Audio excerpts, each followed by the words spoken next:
Kilalanin natin si Arya, isang babaeng in love at masaya sa relasyon nila ng fiancé niyang si Ford. Pero isang araw, nagbago ang lahat, iniwan siya ni Ford para sa best friend niyang si Cordelia. Oo, 5 taon silang magkasama, pero sa huli, traidor ang kanyang fiancé at matalik na kaibigan. Gustong din ni Ira makasal dahil gusto ng mga magulang ni Ira na makasal siya sa isang mayaman na lolo na matanda pa sa tatay niya. Si Stephen Hill isang bilyonaryo.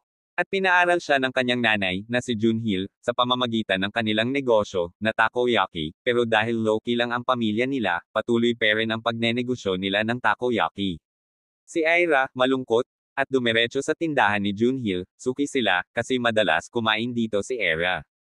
Tinawag ni June Hill ang anak niya na si Stephen, para bigyan ng takoyaki si Ira.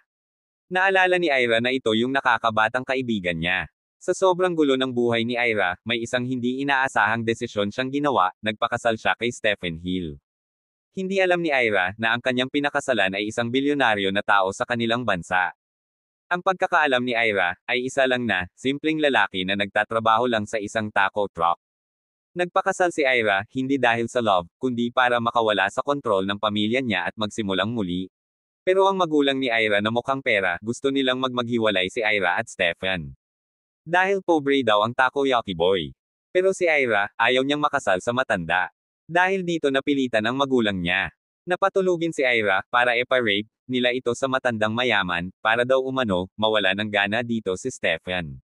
Si Ira agad naman humingi ng tulong kay Stephen. Ano na kaya ang mangyayari? Mari-rape na ba ito ng matanda? O may iligtas ba ito ng kanyang Stephen?